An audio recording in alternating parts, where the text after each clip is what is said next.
Flushing used to be affordable for immigrants to like stay. So a lot of people, a lot of like newly immigrated people who just settled in America, they were able to, rent a space or like get an apartment or like be a roommate and things like that. But it's not like it anymore. It's getting really priced out and people are getting pushed, and I don't know where those immigrants would have to go.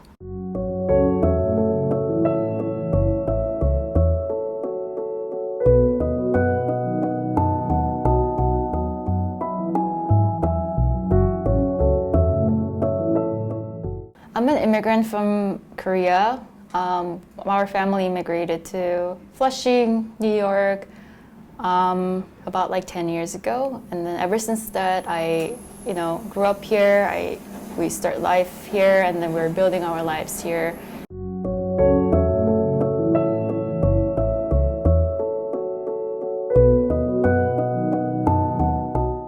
I'm Bobby Nathan. I was born in Kingston, Jamaica. I came here at the age of 16. I've been living in Flushing for 38 years now. I grew up in Flushing. At the time, Flushing was predominantly white and Jewish. There were certain parts of it, like by the LIE, which was Italian. And it was a neighborhood that was changing slightly. A lot of Koreans were moving in, especially here on 41st. And so it was like a great neighborhood to live in. The businesses here were like diverse. In fact, we didn't even go into Manhattan. On rare occasions, we would go into Manhattan. We used to call it the city. And we would stay mostly, anything you wanted here, you could get it here in Flushing. So we had like movie theaters. We had like 3 movie theaters downtown Flushing. We had like a lot of pizzeria, a lot of supermarkets, doctors, lawyers. Everything you needed was here in downtown Flushing. This is an optician that's been here since 1961, and Malcolm X used to come here and get his glasses. It's been owned by the same family since then. Flushing is like so big, so when you go to some part of Flushing that's like more like house-ish like that, there are more white people there. But when you go to like stabilized part or downtown, it's like very diverse. I think 70% of people who live in downtown Flushing, they're people of color. And we have small but really historic Black communities in Flushing. We have about 20% Latinx communities. Flushing, at the time, I felt like it was like a hub for immigrant community to like start their lives here, and then I think the communities that speak the same language as other immigrant population were able to like support each other and like help each other. And I went to high school here. In downtown Flushing. I have a lot of memories coming to like Main Street, getting bubble tea with people and like my friends and like hanging out and here and there. At the time, I didn't realize, but I've been like witnessing the development that's happening in Flushing that I didn't realize at the time. Like I saw like buildings coming in, like people start going to like Skyview Mall, like to check out like what's new stuff and things like that. And there was a Korean supermarket called Asi Plaza. It's by the waterfront, Flushing Creek. Now the developers bought the site and they're trying to build luxury condos and like hotels there. By Union Street too, there are a lot of like Korean restaurants. By the Union Street, there used to be a lot of like Korean grandmas like selling the vegetables on the street. Developers said they have been planning for this rezoning for like 20 years. And one of the developers has been buying a lot of buildings, especially in downtown Flushing. And ever since Mayor de Blasio announced in 2014 that he wants to rezone Flushing, right? A lot of predatory landlords start coming into Flushing and they buy more units in Flushing. There are two parking lots, two big municipal parking lots in downtown Flushing. I was there, but I also saw them. One of the developers here in Flushing, they took one of them and they start building like big condos, and I witnessed it too. When I got here to Flushing, most of the buildings were like 6 stories. Flushing didn't have these tall buildings like now, and so the neighborhood was like mostly mom and pop stores on Main Street, and a lot of rent-stabilized apartment buildings. There were actually no really condos or co-op when I got here. In the 90s, when people started to buy co-ops, and then they started to change the neighborhood to condos after that. So I went to John Bond High School, which is on Main Street. So it was like 1981. The high school was mixed. When I came here, I lived on Franklin Avenue, and then we moved 2 blocks down to Sanford Avenue, and I've been living there ever since. In that building, 13815 Franklin Avenue is where I grew up. In that building is where I moved to. So I got involved in displacement and gentrification here in Flushing because in 2016, Adam Mermelstein from Treetop Development, he bought 7 buildings here in downtown Flushing. And so Treetop Development came in and they started to work on every floor in every building. In the lobby, they started to store a lot of construction material. They took like the emergency lights out the building, they destroyed the floors, they destroyed the lobby, and the buildings were becoming unlivable. And so I started to get sick. Then they started to shut the water off and they shut the heat off. And then that made me even more sick. And so I decided that I was gonna start to fight back. I go to church on St. George's Church on Main Street, and I went to the pastor and I asked him for help. And then he was like, why don't you organize the tenants in the building? And then maybe if you organize them, we could have like rallies here in the church and tenant organizing in the church. And so I started to print up flyers, use Google Translate to translate the stuff into different languages. And then I started to put them under the door. And then people started to come to me and they would tell me what was going on in the buildings and if I could help them. I met Professor Terry Hum from Queens College, and she told me that maybe her class could help me. And there was this one particular young person, his name was Jeremy. And Jeremy started to help me with the computer because I'm old and I don't understand computers. And he started to help me to like do spreadsheet on illegal violation. Then the mayor came here to Flushing for a town hall. And Jeremy and myself, we went. I live in one of the buildings that young man was talking about. The construction has been going on for 2 years straight. This guy by the name of Adam Mermelstein. When you were a public advocate, you named him one of the worst landlords. This guy is driving us crazy. I can't hardly talk because of the dust. We've been complaining to the health department, and they did nothing. Finally, Councilman Koo and his staff, Miss Eileen and Scott, and then Assemblyman Kim and Tony got involved, and they started to write violations. But the health department did not release the report and it came back with an excessive amount of lead in these buildings. We have asbestos in these buildings. They were built before. Okay, Dr. Bassett, where are you? Come on over. What has to happen if construction's been going on for 2 years and there's been regular stop work orders? Something's fundamentally broken. So tomorrow, I want senior people on the site to figure out why this has not been stopped. And if we have to escalate criminal charges towards the landlord or any other type of aggressive action, let's go, because this sounds outrageous. And so the next morning, the mayor sent in people from the health department, DOB, HPD, the police department, and then they moved on Adam Mermelstein. And so they took out the violations from about 1,000 something to about, I think it went up to almost $500,000 in violation. And then they started to harass me.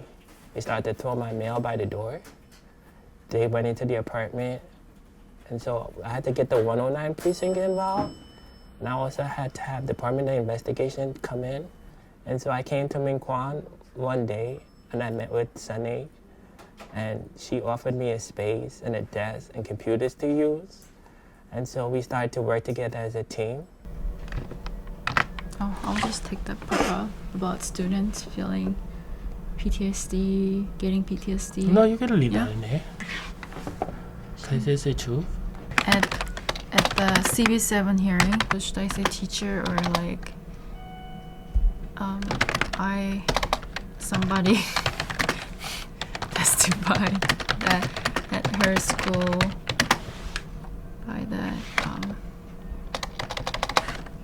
dozens of students felt suicidal because of their history, because their family were displaced.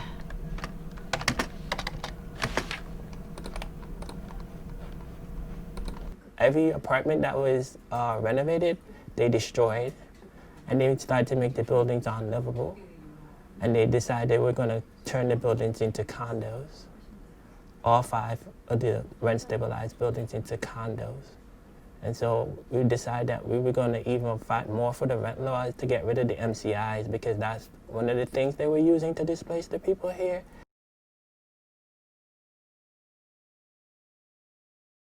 I've been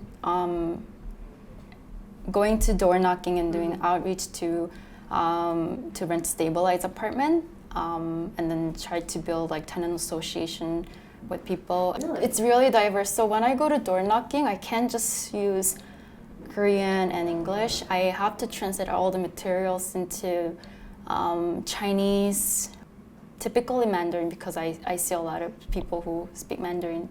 There is one building owned by Khaled Management.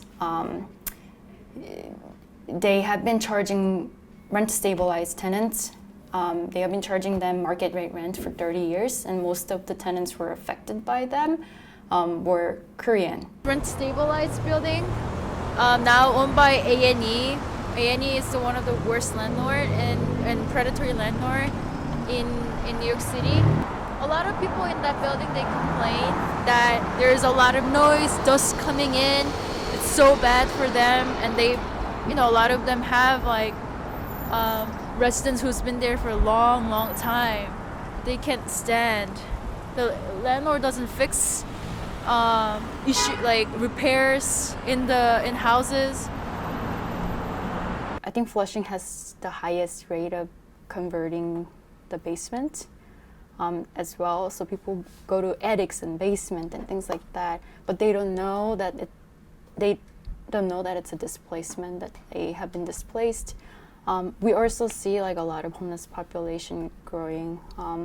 When we go to libraries, there are a lot of like homeless brothers and sisters. We see them. A lot of people don't know about their housing rights, and they have been displaced, but not knowing that it's a displacement. So whenever they get a letter from like, MCI units saying that they're gonna get MCIs and blah, blah, blah, or like landlord increasing the rent, they just pack everything and leave. And then if you look across here, you see the green fencing as well.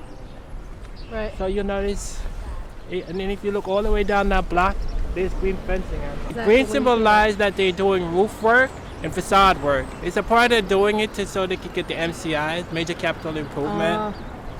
Okay. And that's what people are fighting, right? The Yeah. MCIs? I'm not sure if you see it, but there's cameras Yeah, everywhere. for sure. Anytime they do the MCIs on the building, they put cameras. Uh-huh. Zara Realty purchased 3 buildings in Flushing, and then a few months after they applied MCI, a major capital improvement, to increase the rent. But the work, it was about the elevator that one of the building has. That work was done by the previous owner, but they still filed MCIs. And I heard people complaining that the elevator is not working anyways, even if they changed it like recently.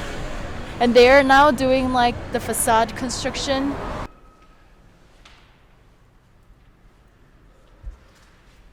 What does it say? What is it? It says they need a picture ID to get a mailbox key. This is illegal. Really? Oh, Jesus.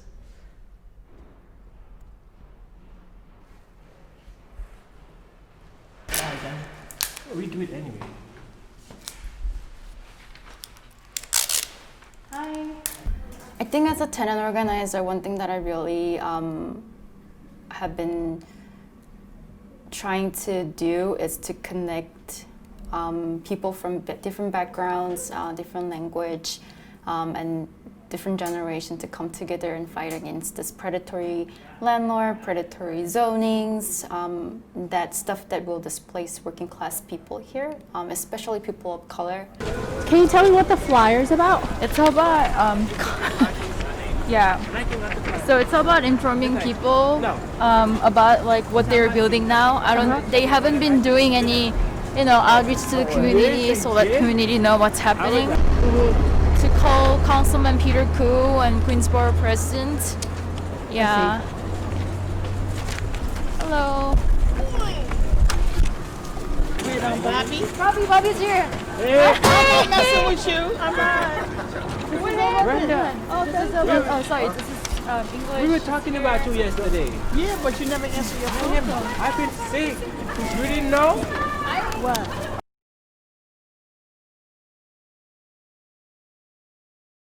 According to New York Times article that recently came out, Flushing has been quietly becoming one of the fastest growing for sale market, second to the Williamsburg.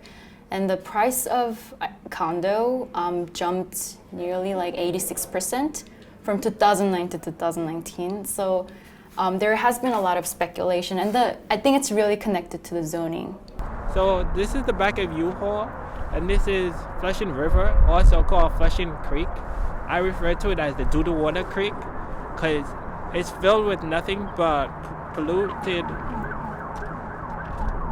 It's just polluted. And then the other thing is, when it rains, they discharge raw sewage in here, so it smells. You can actually smell it from where I live, the way it smells. And so I call it Doodle Water Creek. And this is where they want to build a special district. And tell me about what's the special district? 3 developers came together. They want to build 11 block, 1725 luxury condos and hotels in this site by the Flushing Creek. They will get tax benefits. They want to get tax benefits by building affordable housing, but it's not really affordable to the Flushing community. If they clean it up, they might even disturb more contaminants than is actually that's actually like close to the surface. So they're not sure if they should clean it up or not because they might do more harm than good when they start to clean it up. They didn't come up with the environmental impact studies, so we don't actually know how this rezoning plan will affect beyond a few blocks away from here, right? And the whole site that they want to rezone, they're in the flood plan, so it's gonna flood, but they still want to build it. Everything is on the flood plan.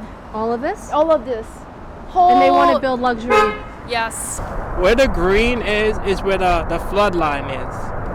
Whenever the high tide, the water goes all the way up to the green mark. So if there's a flood, it's going to be 3 times as high, so you could see the whole entire area will be flooded. And so at the hearing, I had asked them, how are the people going to get into the building when it's flooded out? Will they provide boats, or it will be like Venice?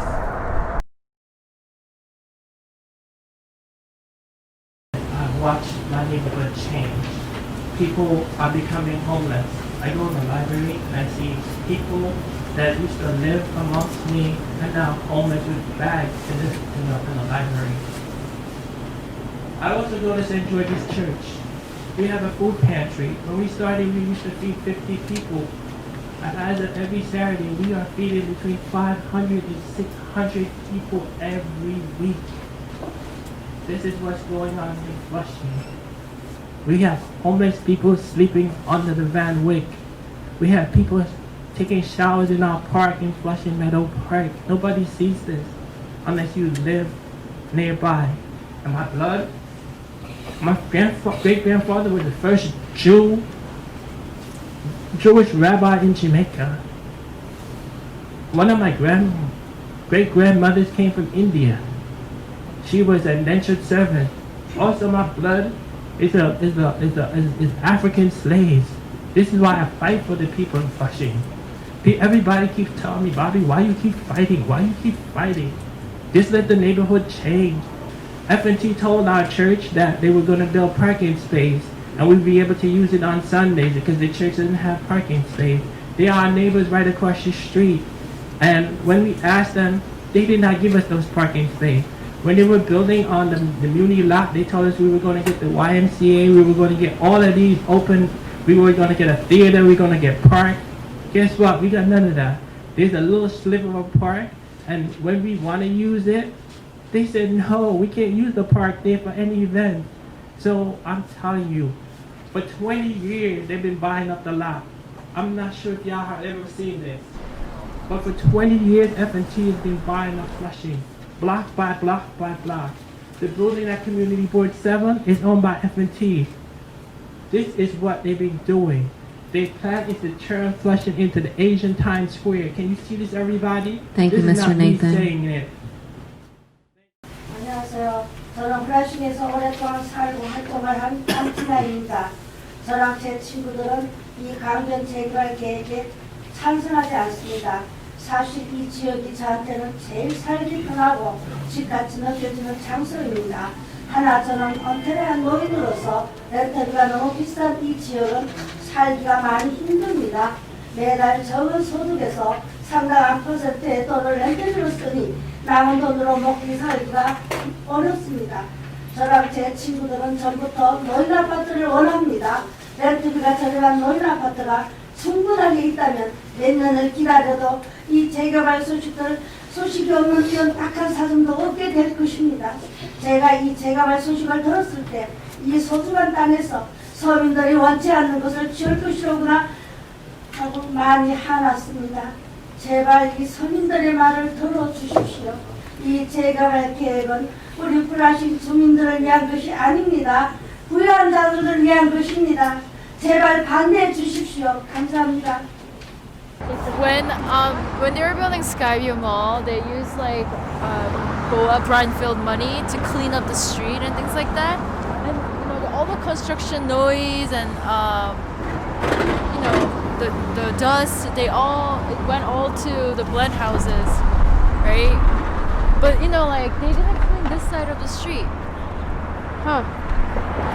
So all of this went into the NYCHA? You're saying the dust and stuff? Yeah, of course, when they're doing the construction and things like that. To see, we get stop work orders on these buildings as well because the work they're doing is not up to code. On this block, it's like we have the most construction per lot. If you look down the street, we have about 20 construction sites. It's insane what's going on. And this is on the street where the lady died as well. The large sign ripped off the side of the building just before 10, hitting and killing 67-year-old Xiang Ji as she was walking down the sidewalk. Yeah, that's terrible. That's terrible.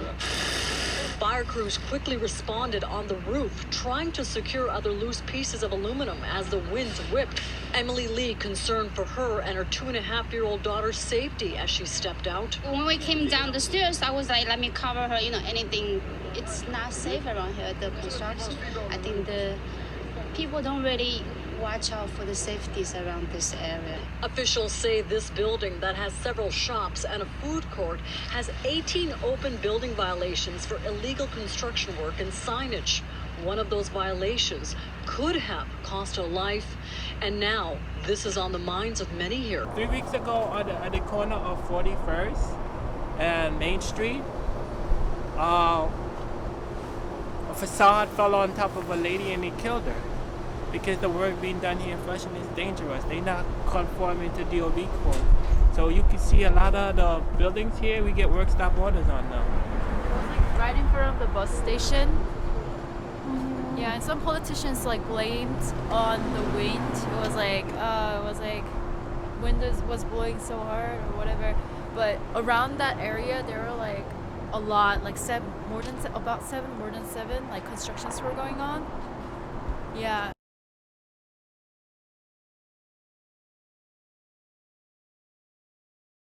Paid! Turkey's getting paid! Turkey's getting paid! Turkey's getting paid! Turkey's getting paid! It's a public hearing. It's kind of like dog game. I don't like my name. Whoa! No! Step away! Step away! Step away! Step away! We've been here for over 2 Step hours. away! Step away! Get out of our face! Get out of our face! Everyone back up! Everyone back up. Let's go. Why don't you get him to back up? He's the one putting his hands in a young girl's face. Eugene Kelty, everybody. Eugene Kelty, chairman of CB7. The public has the right to speak. Let's speak! Let us speak! Let us speak!